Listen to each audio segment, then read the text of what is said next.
Planning on swapping out your suspension? ToolPRO Coil spring compressors will make the job far easier and safer.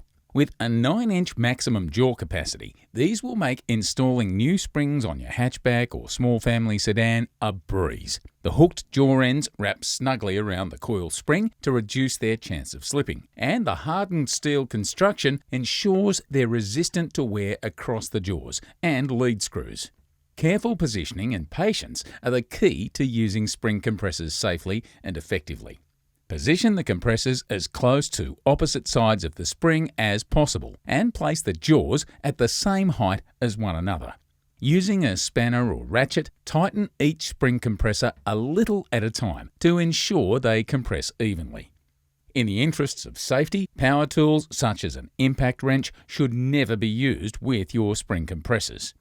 Compress the spring just enough to free the pressure on the strut hat, which can then be removed and the spring replaced. Positioning the new spring in the strut is essentially the same deal. Compress the spring just enough so that the top hat can be fitted.